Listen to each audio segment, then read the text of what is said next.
afternoon. Again, I'm with Richard Stuenkel, and we're going to discuss the history of Immanuel Lutheran Church, how it began, who were its founders, and how we moved to this beautiful sanctuary. Richard, can you give me a little bit of history about Immanuel Lutheran Church? Yes, I can. I know we'll take the time period from 1849 to 1851, and we'll take that time period. That's when, in essence, a group of families came from Germany. My ancestors came up through New Orleans, but I think some came through Ellis Island. But they all seemed to congregate here, and I think they probably had in mind to all congregate at the same spot so they could create their church, because that is one reason they left Germany, because they wanted to have have their faith, practice their faith the way they wanted to, and they were being infringed upon. So they came here, and my ancestors landed in Addison, and they stayed there till my great-great-grandmother died there about a month after they came. So then they buried her up there. Then the rest of them in the spring of 51, they came here, and then they started having church in people's homes with the help of the Country Club Hills pastor. Then in 1852, Country Club Hills asked all members from Immanuel here to join their church, which the distance was prohibitive. So then they decided to form their own church, which they did on the June 6, 1852. That's how Immanuel got chartered and started. And at that beginning, Richard, I understand that you said people went from homes to homes. Now, in order to form the congregation at Immanuel, how long did that take? There's no timeline listed in history that how long it took. I think it was, it probably didn't take too long, because they chartered with the Synod, and they were in touch with Dr. Walter, who was president of the Synod. So that was from 51 to June of 52 is when they chartered it. So it was a short period of time when they formed it here. And after traveling and going from home to home, when did they decide to build a building that would house the church? After 2 years, they decided in 1854 to build their own building, and they picked a spot on, they purchased 15 acres of ground from a Henry Cruzy for $50 in gold, which is the present location. And then they decided to put up a building that looks like it could be a house, and it looks like it could be a church. It's long and narrow, and the building they built, the downstairs was the parsonage for the pastor, and the upstairs was for church and school.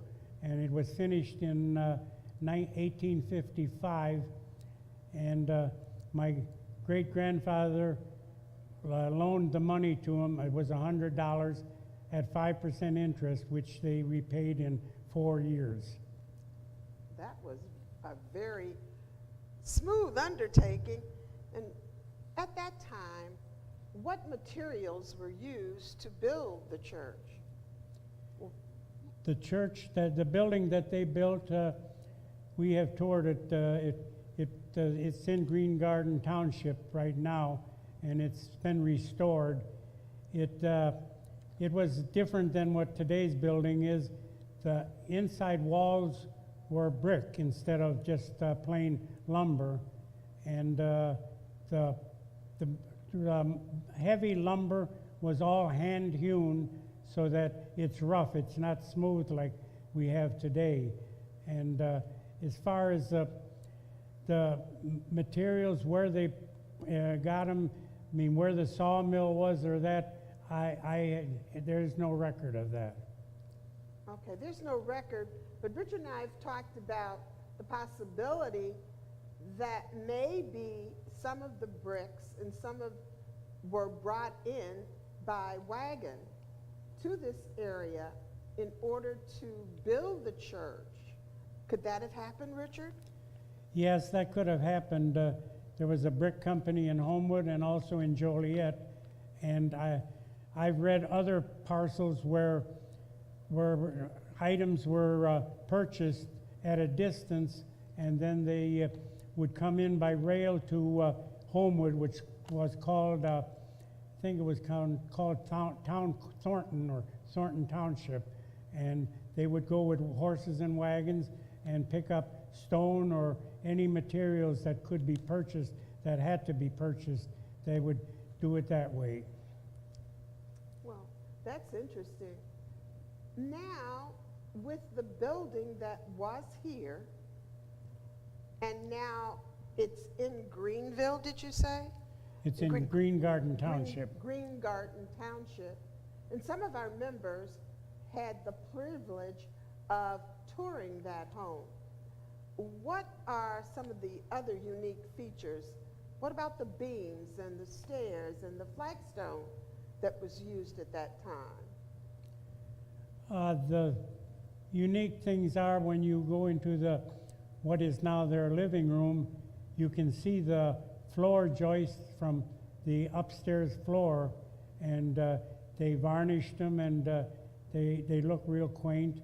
They did move the stairway to more accommodate living quarters, and the thing that probably people would think odd is the bathroom is totally in the center of the floor, first floor. It has no outside walls. That is something that's a little different than what we're used to. Very interesting. How long did Immanuel use that building? How long was it used? That building was used till 1861, and then they changed it and had school upstairs, but they built the building that's at Thorn Nature Center right now. They built that building right next to Cicero Avenue, and that was 7 years later. In the meantime, they did build some other buildings, but they aren't referenced in any of the outside of that they built them. And getting back to the original building, it was the building was built for a total of $130, of which $50 went to the contractor that built it, whose name was August Plumhoff. So he was the general contractor for building the building. Good, interesting information. Now, the services were held on Sundays. About how long were those services, do you think? I would guess they were probably longer than what we're used to. See, they didn't have an organ till about 1880, and they had what they called a Vorsteher in German. They'd pick a gentleman, usually a man that had a strong voice, and he would lead the church in song. They sang, they had no music. The only time they had music is if one of the school teachers could play a violin, then they would use the violin for music. Otherwise, it was strictly singing without music. Okay, during that time, Richard, are there any records that would indicate the number of people that attended services during that time? The only thing that is on record is there were 22 charter members, and people came on fairly fast after that, but that is about the only there was never, the only thing, the length and the service and that wasn't as important to them as the times. They would have a service in the morning and a lot of times on special occasions afternoons. And if you went to the early church till probably almost 1900, like Easter would have Easter Sunday, Monday, and Tuesday. Christmas, you had Christmas, second Christmas Day, third Christmas Day. They, even Pentecost, they did that, and Thanksgiving. So they were involved with having a lot of church services. I think we should go back to that.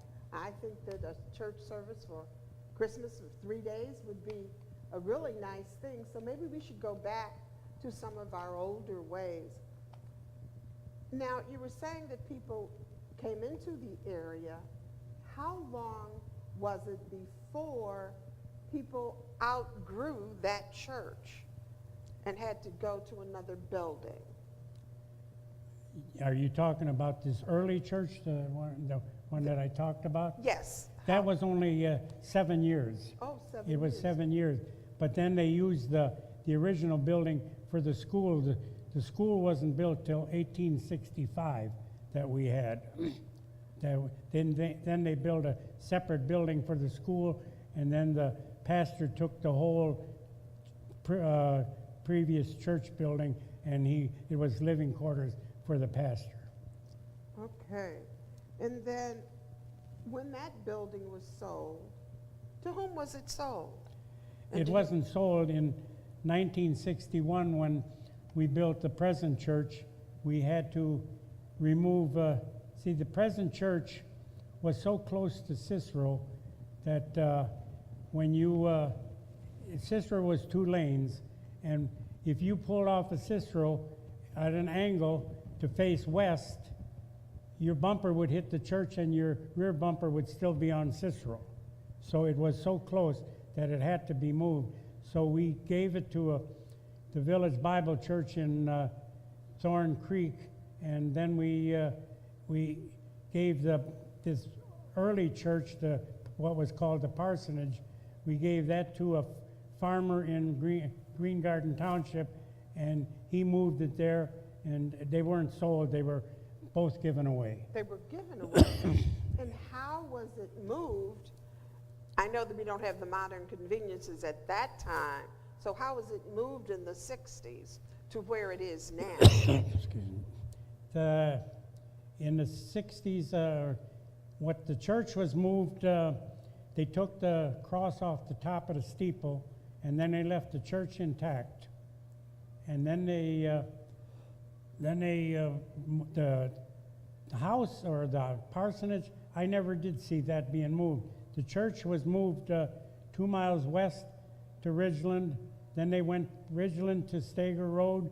Then I live right east of Ridgeland, so it went past my place to Central. Then the Central to Stuenkel Road, and then Stuenkel Road to their resting place.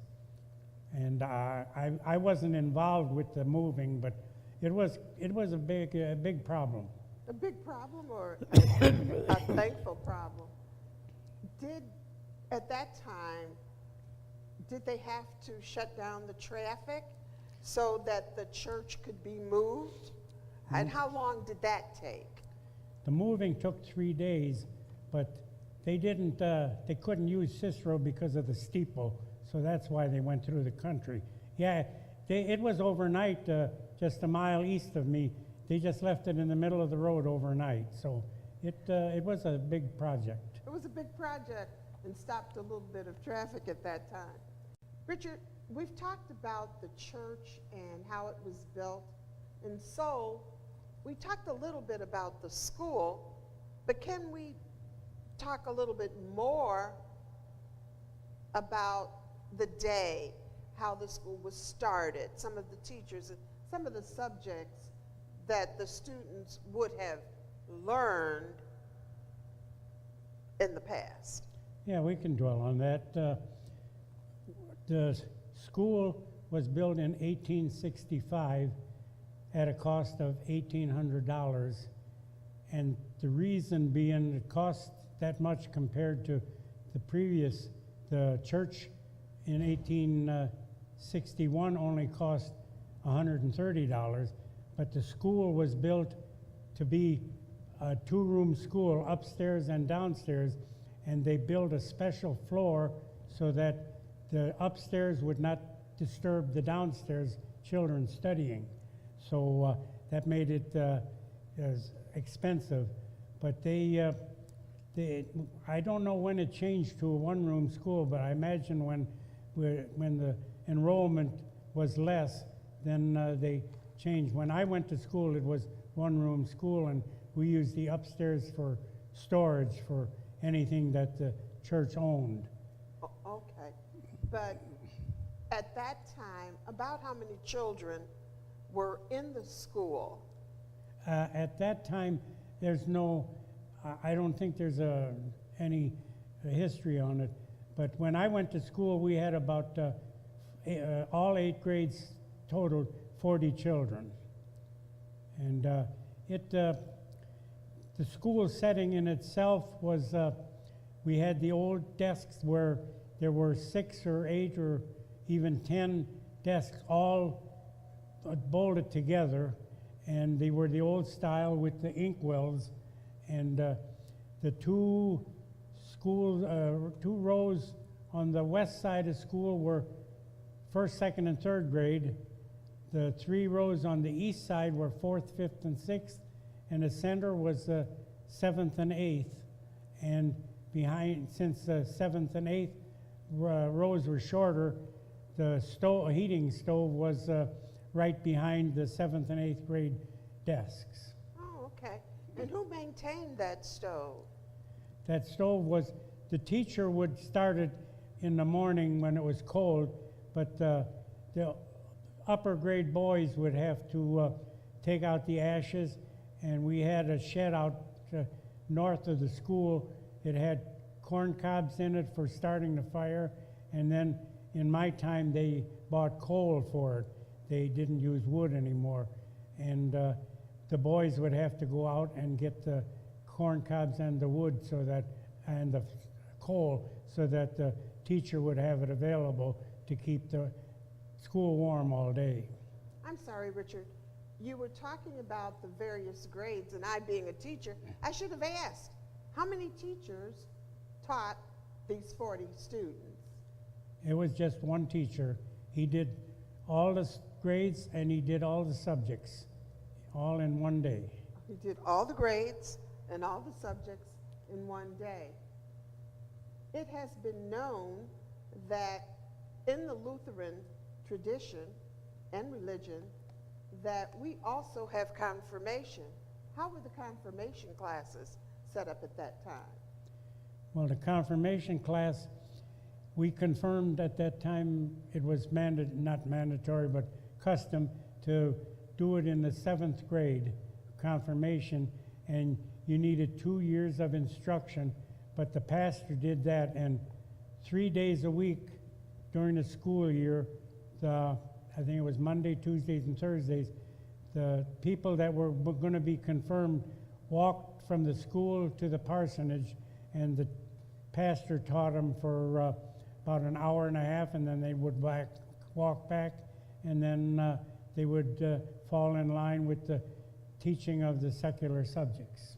That surely has changed, because nowadays, I believe, in the Lutheran churches, students go maybe on a Friday for half a day or several hours, and if they're not in school, they generally have confirmation classes for those students that do not go to the Lutheran schools in the evening or on a Saturday class. Now, what kinds of subjects were taught during that time? We had the 3 R's, reading, writing, and arithmetic. We had language, we had spelling. 1 day a week we'd have art. We had geography. There was no history per se. They had a class called science, which was really, I think, biology or botany. It was the identifying plants, trees, and leaves and such things. But it was very, it was very mediocre. Not mediocre. If you've ever seen one of the tests from a long time ago, and they say, can you pass this test? I think it was more difficult than it is now, or it seemed that way to me. Do you know if there were any women teaching in the Lutheran schools back then, or was it all men? Oh, no, it was, our first teacher was a man, and I think he took ill, and then they brought in a woman teacher already back in the 1860s. Oh. So they've been involved with teaching off and on all the way through. All the way through. Do you have any idea as to the amount of money that they were paid? I know that you said that the teacher, they built a house for the school and that it also housed the teacher. The teacher, I think back in the 1860s, I think if I recall right, he got $100 a year. $100 a year? A year. Okay. When we talked previously, you talked about how the boys would have taken care of some of the farm animals that were around. Can you speak on that? Well, the teacher, he was great for doing supplementing his income, and they had built him a chicken house, and he had another little barn. He had goats for milk, and when it was necessary that the teacher needed help, he would just excuse some of the bigger boys and send them out there and do the task that was at hand. And there was about 8 acres that wasn't used for church, school, and cemetery. So they gave the teacher 4 acres and the pastor 4 acres, and then the elders would come and plant a crop, and if it was like the teacher had goats and chickens, if they planted corn, they would harvest the corn and give him the produce, and then he could feed his animals. And if it was hay, the pastor had a cow, then he would get the hay. So it was, when I was in my first, second, third grade, my father was an elder, and I remember he came with the tractor and the horses, and they planted the field and that, and took care of it, and then they gave him the produce. Okay, we're talking about the school. Was it the same continuous school? Or give me a little bit of history about the school. Was there not a fire at one point? Well, in 1948, they decided the school was not, it wasn't up to code, or wasn't up to par. It was the old building. So they built a new brick school, and